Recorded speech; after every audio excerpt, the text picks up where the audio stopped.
দর্শক, জগন্নাথ বিশ্ববিদ্যালয়ের শিক্ষার্থীদের আজকে এই 3 দফা দাবির ভিত্তিতে যে আন্দোলন, সে আন্দোলনে আপনারা দেখতে পাচ্ছেন আন্দোলনে এসে একত্রতা পোষণ করছেন জগন্নাথ বিশ্ববিদ্যালয়ের সাবেক শিক্ষার্থী, বর্তমান শিবিরের কেন্দ্রীয় সভাপতি জাহিদুল ইসলাম। একটু আগেই তিনি এই আন্দোলনে এসে শরিক হয়েছেন। আমরা দেখতে পাচ্ছি তিনি শিক্ষকদের সাথে কথা বলছেন।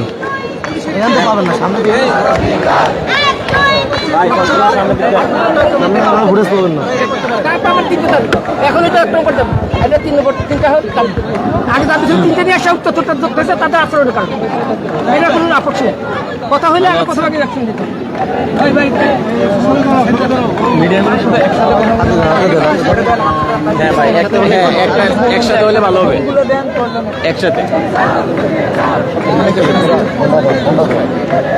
আর এই দাবিগুলো তো স্যার অনেক এটা তো 11 বছর 12 বছর হয়ে গেল এই দাবি। সময় ধরে একই দাবি বারবার।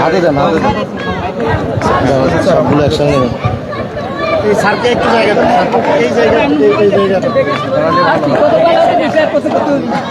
না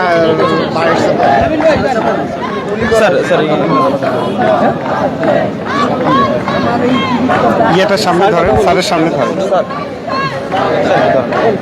আমি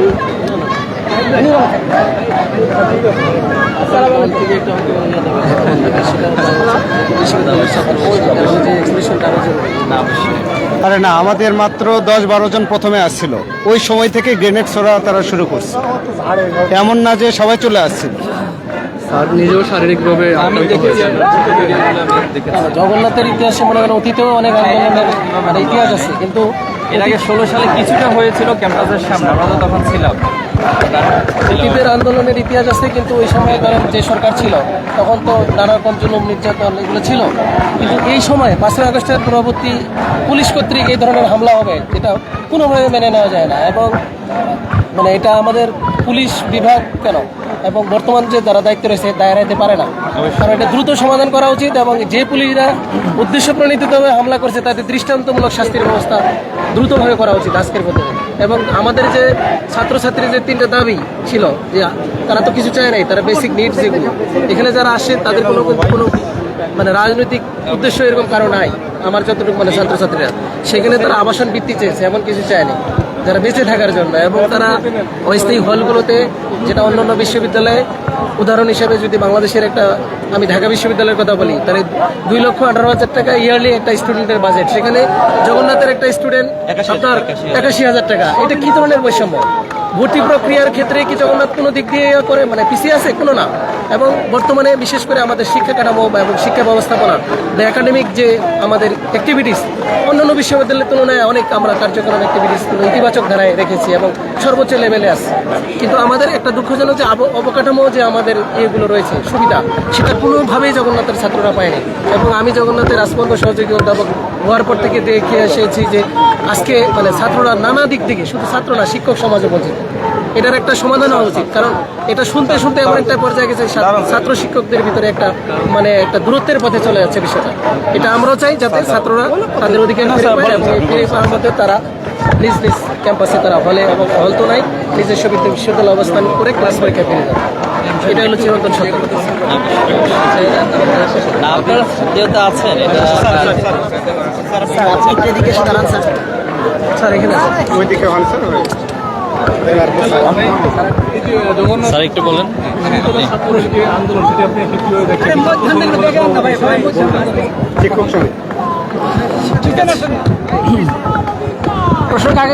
আপনাদেরকে ধন্যবাদ জানাচ্ছি সবাইকে।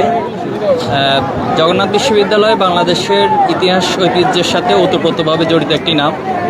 সেই ব্রিটিশ বিরোধী আন্দোলন থেকে শুরু করে আজ অবধি সর্বশেষ জুলাই আগস্টের আন্দোলন হলো সকল বাংলাদেশের ন্যায্য এবং স্বাধীনতা সার্বভৌমত্বের সাথে রিলেটেড সকল আন্দোলনে জগন্নাথ বিশ্ববিদ্যালয়ের শিক্ষার্থীরা সম্পৃক্ত ছিল।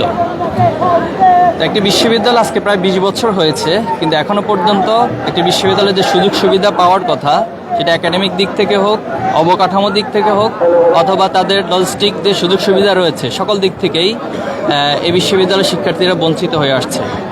তো জগন্নাথ বিশ্ববিদ্যালয়ের একজন সাবেক শিক্ষার্থী হিসেবে আমি এই বিষয়গুলোর সাথে সরাসরি জড়িত ছিলাম এখানে হল না থাকার কারণে মেসে থাকতে হয়, এবং মেস যারা মালিক রয়েছে তাদের যে অবজ্ঞাসূচক আচরণ এবং দৃষ্টিভঙ্গি, এটা যে কি পরিমাণ একটা মানসিক ট্রমা তৈরি করে একজন শিক্ষার্থীর, এটা আসলে বলার অপেক্ষা রাখে না। এছাড়া মেসের যে পুরান ঢাকার লাইফস্টাইল, এটি খুবই অস্বাস্থ্যকর একটা লাইফস্টাইল। তো এর মধ্য দিয়ে আসলে উচ্চশিক্ষা হয় না, এটা বরং উচ্চশিক্ষার নামে এক ধরনের প্রতারণা হয়, আমরা সেটাই দেখে আসছি।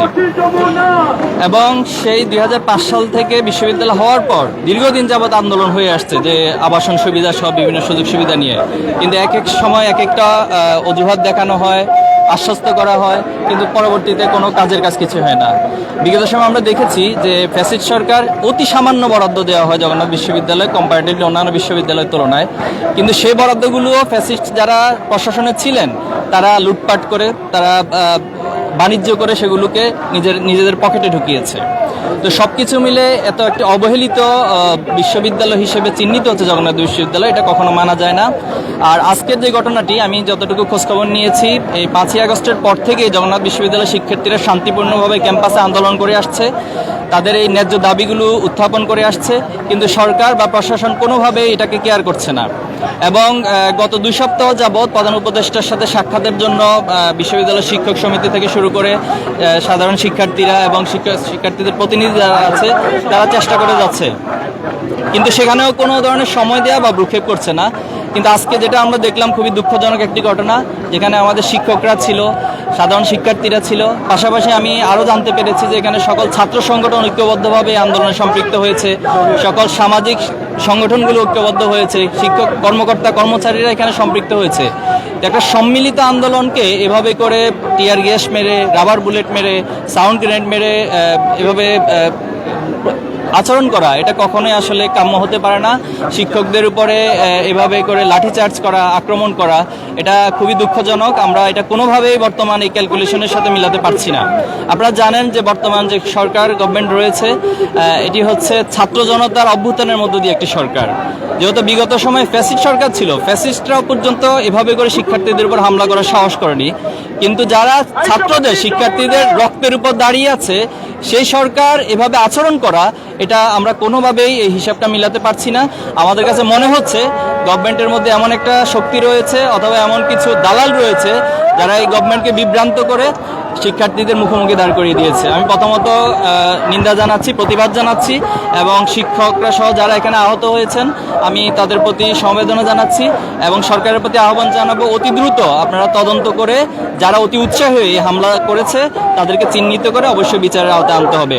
পাশাপাশি শিক্ষার্থীদের যে ন্যায্য দাবি, এই দাবিকে অবশ্যই মানতে হবে, যেহেতু দীর্ঘদিন ধরে এই লড়াই সংগ্রাম, এই দাবিগুলো উত্থাপিত হয়ে আসছে, এবং এই দাবি আমি মনে করি এখানেই এটা ফুল স্টপ হবে, এবং অবশ্যই সরকারকে এই দাবিগুলো মেনে নিতে হবে, এবং এটার একটা সুস্পষ্ট ঘোষণা অবশ্যই আসতে হবে। ঠিক আছে, আপনাদেরকে ধন্যবাদ জানাচ্ছি। আরেকটি বিষয়, সেটা হলো একজন সাবেক শিক্ষার্থী হিসেবে এবং ইসলামী ছাত্র শিবিরের কেন্দ্রীয় সভাপতি হিসেবে আমরা এই আন্দোলনের সাথে আমাদের একাত্মতা ঘোষণা করছি। আমরা আশা করব এই আন্দোলন সফল হওয়া পর্যন্ত চলবে এবং এখানে শিক্ষার্থীরা অবস্থান করবে ইনশাআল্লাহ। আসসালামু আলাইকুম ওয়া রাহমাতুল্লাহ।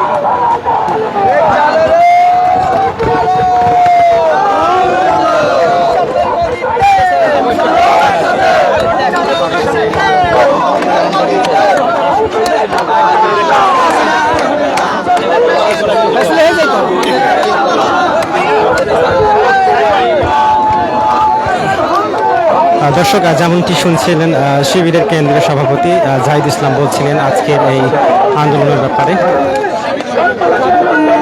আমরা দেখতে পাচ্ছি শিবির সভাপতির সাথে শিবিরের বেশ কিছু নেতৃবৃন্দ রয়েছেন।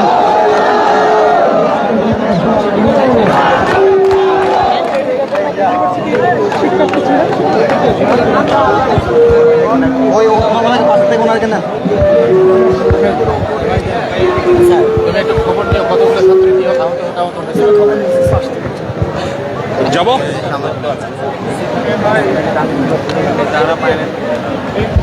আবার কি একই কথা রিপিট করবো? আমি জানি না আপনি কি কথা বলছেন, আমি সামনে আসতেই পারি না। আচ্ছা আচ্ছা, আমরা পাইনি, বসিয়ে দিতে পারি। রিপিট করাতে কঠিন কাজ। আচ্ছা আরেকবার দিয়েন না প্লিজ। ঠিক আছে, জোরে বলবো। যে আমি ধন্যবাদ জানাচ্ছি আপনাদেরকে। আপনারা ইতিমধ্যে অবগত হয়েছেন জগন্নাথ বিশ্ববিদ্যালয়ের সাধারণ শিক্ষার্থীরা, শিক্ষক সমিতি থেকে শুরু করে কর্মকর্তা কর্মচারী সকলের ন্যায্য দাবি আদায়ের জন্য এই আন্দোলনটি আজকে হচ্ছে। কিন্তু আমরা দুঃখজনকভাবে লক্ষ্য করেছি যে প্রশাসনের পক্ষ থেকে এবং পুলিশ প্রশাসন এখানে লাঠিচার্জ করেছে, সাউন্ড গ্রেনেড এবং টিয়ার গ্যাস মেরেছে। তো আমাদের অনেক শিক্ষকরা আহত হয়েছে, শিক্ষার্থীরা আহত হয়েছে। আমরা এই হামলার তীব্র নিন্দা জানাচ্ছি। পাশাপাশি এটি বলতে চাই যে জগন্নাথ বিশ্ববিদ্যালয় ঢাকার বুকে একটি পাবলিক বিশ্ববিদ্যালয় হওয়ার পরেও যে পরিমাণ সুযোগ সুবিধা পাওয়ার কথা তারা শুরু থেকে বঞ্চিত হয়ে আসছে। আপনারা এটাও জানেন যে বাংলাদেশের ইতিহাসের সাথে জগন্নাথ বিশ্ববিদ্যালয়ের নামটি ওতপ্রোতভাবে জড়িয়ে আছে। বিশেষ করে ব্রিটিশ বিরোধী আন্দোলন, বাংলাদেশের সকল জাতীয় গুরুত্বপূর্ণ আন্দোলনে এই বিশ্ববিদ্যালয়ের অনেক বেশি ভূমিকা ছিল। একটি পাঠশালা থেকে বিশ্ববিদ্যালয় হয়ে ওঠা, এটি পৃথিবীর ইতিহাসে খুব কম উদাহরণই রয়েছে। তো সেই জায়গা থেকে আজকে 20 বছর হওয়ার পরও যে অবকাঠামোগত উন্নয়ন প্রয়োজন ছিল, যেভাবে করে এখানে শিক্ষার একাডেমিকলি এটাকে সুযোগ সুবিধা দেওয়া দরকার ছিল, গবেষণার সুযোগ সুবিধা দেওয়ার দরকার ছিল, কোনোটাই পায়নি। যেখানে অন্যান্য বিশ্ববিদ্যালয়গুলো একজন শিক্ষার্থীর প্রতি বরাদ্দ 2 লক্ষ 2.5 লক্ষ পর্যন্ত হয়, 3 লক্ষের বেশিও হয়, সেখানে জগন্নাথ বিশ্ববিদ্যালয়ে একজন শিক্ষার্থীর জন্য বরাদ্দ থাকে মাত্র 81,000 টাকা। এবং আরও দুঃখের বিষয় হচ্ছে বিগত ফ্যাসিস্ট সরকার থাকার সময় যারা প্রশাসনে ছিলেন তারা এই 81,000 টাকার মধ্যে বড় একটি অংশ দুর্নীতি করে লুটপাট করে তাদের নিজেদের পকেটে নিয়েছেন। তো সে জায়গা থেকে আমরা প্রত্যাশা করব যে সরকারের বদলে হবে। আর সবচেয়ে বড় কথা হলো এখন যে সরকারটি রয়েছে এটি কোনো সাধারণ সরকার নয়, এটি ফ্যাসিস্টকে হটিয়ে ছাত্র জনতার রক্তের উপর দাঁড়িয়ে থাকা একটি তত্ত্বাবধায়ক সরকার অথবা একটি ইন্টারিম গভর্নমেন্ট। আমরা প্রত্যাশা করব যে এই সরকার শিক্ষার্থীদের এই রক্তেরকে তারা সম্মান করবেন, শ্রদ্ধা করবেন এবং যে ভুলটা এখানে হয়েছে আজকে যারা প্রশাসনের থেকে হামলা করেছেন অতি উৎসাহী, তাদেরকে চিহ্নিত করা, তদন্তের মাধ্যমে তাদেরকে চিহ্নিত করে তাদেরকে শাস্তির আওতায় আনতে হবে এবং যারা আহত হয়েছেন তাদেরকে সুচিকিৎসার ব্যবস্থা করতে হবে এবং ছাত্রদের যে ন্যায্য দাবিগুলো রয়েছে এটা অবশ্যই মানতে হবে। একজন সাবেক শিক্ষার্থী হিসেবে আমরা দীর্ঘদিন ধরে জগন্নাথ বিশ্ববিদ্যালয় হল আন্দোলনের সাথে সম্পৃক্ত ছিলাম এবং আমাদের সময় থেকে আন্দোলন ধারাবাহিকতা আসছে। সবসময় যেটা দেখা যায় যে একটা মূল্য ঝুলিয়ে দেওয়া হয়, একটা অজুহাত দিয়ে জাস্ট একটা সান্ত্বনা দিয়ে শেষ করে দেওয়া হয়। আমি আশা করব আন্দোলনটি আজকে যে পর্যায়ে এসেছে এখানে এই আন্দোলনের ফুল স্টপ হবে এবং ছাত্ররা তাদের অধিকার আদায় করেই এরপর ঘরে ফিরে যাবে ইনশাআল্লাহ। আপনাদের সবাইকে ধন্যবাদ। আসসালামু আলাইকুম। ঠিক আছে, ভালো থাকবেন।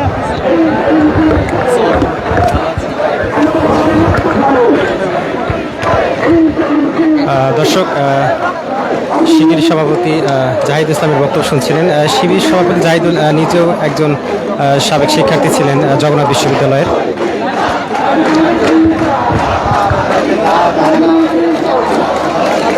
দর্শক, জগন্নাথ বিশ্ববিদ্যালয়ের শিক্ষার্থীরা 3 দফা দাবিতে তাদের আজকের এই কর্মসূচি পালন করছে। তাদের প্রথম দফা দাবি হচ্ছে 70% শিক্ষার্থীকে আবাসন বৃত্তি দিতে হবে। তাদের দ্বিতীয় দফা দাবি হচ্ছে 2025-26 সেশনের ইউজিসি কর্তৃক যে বরাদ্দ দেওয়া হয় সেই বরাদ্দ কোনো প্রকার কাটছাঁট না করেই অর্থাৎ সেটি অনুমোদন দিতে হবে। এবং তাদের তৃতীয় দফা দাবি হচ্ছে যে তাদের যে দ্বিতীয় ক্যাম্পাস যেটি করার কথা রয়েছে সেটিকে একনেক সভায় অনুমোদন দিতে হবে এবং দ্রুত কাজ শুরু করতে হবে। দর্শক, আমরা যেমনটি জানি তাদের এই 3 দফা দাবির ভিত্তিতে আজকে তারা তাদের ক্যাম্পাস থেকে বেলা 11:30টার দিকে যাত্রা আরম্ভ করে যমুনা অভিমুখে। সেখানে তারা গুলিস্তান মাজার রোড রয়েছে, সেখানে তারা বাধার সম্মুখীন হয়। সেখান থেকে কিন্তু তারা আমরা জানতে পেরেছি যে মৎস্য ভবনের দিকে যাত্রা আরম্ভ করে এবং মৎস্য ভবনে তারা বাধার সম্মুখীন হয়। সর্বশেষ কাকরাইল মোড় এবং যমুনার যে ক্রসিং রয়েছে সেই ক্রসিংয়ে তারা যখন পৌঁছে ঠিক সেই সময়ে পুলিশ অতর্কিতভাবে তাদের উপর টিয়ার সেল, কাঁদানে গ্যাস সহ বিভিন্ন ধরনের লাঠিচার্জ শুরু করে। এর ফলে কিন্তু সেখানে বেশ কিছু শিক্ষার্থী সহ সাংবাদিক এবং শিক্ষকবৃন্দ আহত হন এবং আমরা যেমনটি জানতে পেরেছি তাদের এই শান্তিপূর্ণ অবস্থান কর্মসূচিতে অতর্কিত হামলায় শিক্ষার্থীরাও অনেক বেশি হতাশ হয়েছেন এবং তারা অনেকে এখনো পর্যন্ত হসপিটালে ভর্তি আছেন।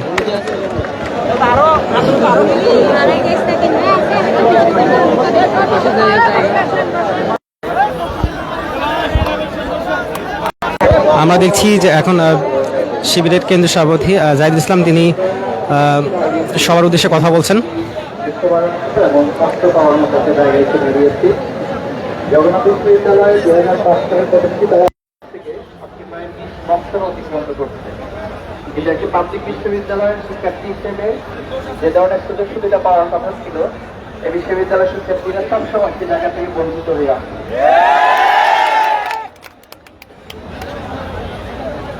বাংলাদেশের ইতিহাস ঐতিহ্যের সাথে, এই বাংলাদেশের ইতিহাসের সাথে জগন্নাথ বিশ্ববিদ্যালয়ের নামটি ওতপ্রোতভাবে জড়িত।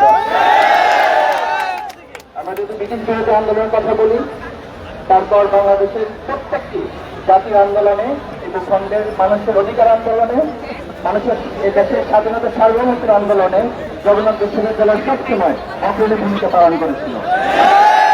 এবং সর্বশেষ যে জুলাই আন্দোলন হয়েছে, সেই আন্দোলনে জগন্নাথ বিশ্ববিদ্যালয়ের শিক্ষার্থীরা জীবন দিয়েছে, রক্ত দিয়েছে, সর্বোচ্চ থেকে দিয়ে আন্দোলনে তারা সামিল ছিল। কিন্তু আজকে আমাদের প্রশ্ন, এই বিশ্ববিদ্যালয় এভাবে বঞ্চিত কেন হবে? একজন সাবেক শিক্ষার্থী হিসেবে আমি জানি এই বিশ্ববিদ্যালয়ের শিক্ষার্থীরা কতটা ভিক্টিমের তাদেরকে বহন করতে হয়, কতটা ভিক্টিম তাদেরকে হতে হয়। যখন এখানে পুরান ঢাকার ম্যাচ নিতে যাওয়া হয়, কি পরিমাণ অবজ্ঞার চোখে একজন শিক্ষার্থীকে দেখে, সেটা আসলে বলার মতো ভাষা লাগে না। এইভাবে আর কতদিন অবজ্ঞা সূচক দৃষ্টি নিয়ে একজন শিক্ষার্থীকে, একটা পাবলিক বিশ্ববিদ্যালয়ের শিক্ষার্থীদেরকে তার জীবন কাটাতে হবে? এবং পুরান ঢাকার মেসের যে লাইফস্টাইল, এটা কতটা অস্বাস্থ্যকর এবং কতটা একজন শিক্ষার্থীদের জন্য কষ্টকর, এটা আসলে যারা এখানে থাকে শুধুমাত্র তারাই বুঝতে পারে। আমি বিশ্বাস করি বাংলাদেশের গুরুত্বপূর্ণ পাবলিক বিশ্ববিদ্যালয় হিসেবে জগন্নাথ বিশ্ববিদ্যালয়ের যে শিক্ষার্থীরা যে দাবিগুলো উত্থাপন করেছে, এই দাবির সাথে ইতিমধ্যে আমরা জেনেছি সকল শিক্ষক, কর্মকর্তা, কর্মচারী এবং সকল রাজনৈতিক বা ছাত্র সংগঠন যারা রয়েছে, তারা সামাজিক সংগঠন সহ সকলে একাত্মতা পোষণ করেছে। কাজেই এই আন্দোলনে আজকে যারা আমাদের শিক্ষকদের উপর হামলা করেছে, শিক্ষার্থীদের হামলা করেছে, আমি এটি তীব্র নিন্দা এবং প্রতিবাদ জানাচ্ছি। পাশাপাশি আমি বলতে চাই, এই সরকারকে যারা বুদ্ধি পরামর্শ দিচ্ছে, এই বুদ্ধি পরামর্শ কোন কারণে ফ্যাসিস্টদের কোন উৎস থেকে আসছে কিনা সে বিষয়ে অবশ্যই সরকারকে চিন্তা ভাবনা করা উচিত। আমরা ফ্যাসিস্ট আমলে আন্দোলন করেছিলাম, সাবেক শিক্ষার্থী হিসেবে সবগুলো আন্দোলনের সাথে সম্পৃক্ত ছিলাম, কিন্তু এভাবে করে শিক্ষকদের উপরে নগ্ন হামলা অতীত ফ্যাসিস্টরা পর্যন্ত সাহস করেনি। কাজেই আজকে এই হামলার অবশ্যই একটি রেজাল্ট আমাদেরকে ঘরে নিয়ে যেতে হবে। ভাইয়েরা, শিক্ষার্থী ভাইয়েরা, ভাই এবং বোনেরা, আমি মনে করি দীর্ঘদিনের এই আন্দোলনের এখানে একটা ফুল স্টপ হওয়া উচিত এবং জগন্নাথ বিশ্ববিদ্যালয়ের শিক্ষক, কর্মকর্তা, কর্মচারী, শিক্ষার্থী সহ তারা তাদের দাবি আদায় করা পর্যন্ত আর ঘরে ফিরে যাবে না। একজন সাবেক শিক্ষার্থী হিসেবে আমি আপনাদের পাশে আছি এবং আপনাদের আন্দোলনের সাথে আমার সর্বোচ্চ সাপোর্ট আমি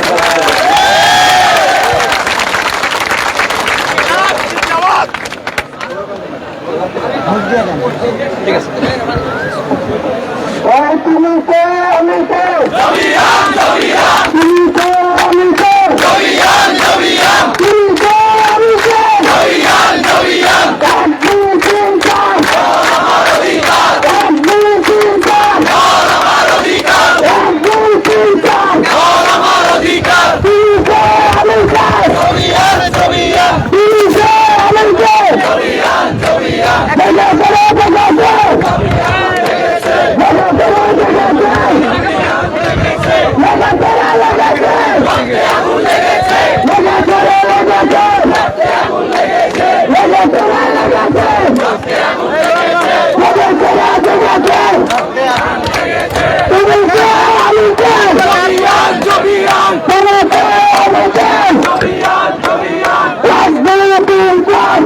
আমার দেশকার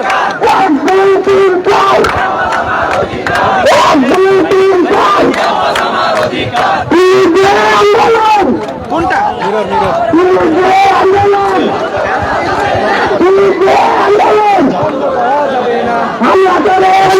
যেমনটি শুনছিলেন, আজকে জগন্নাথ বিশ্ববিদ্যালয়ের যে আন্দোলন 3 দফা দাবিতে, এই শিবিরের সভাপতি জাহিদ ইসলাম শিক্ষার্থী হিসেবে তিনি সর্বোচ্চ সমর্থন দিবেন এমনটি তিনি বলেছেন।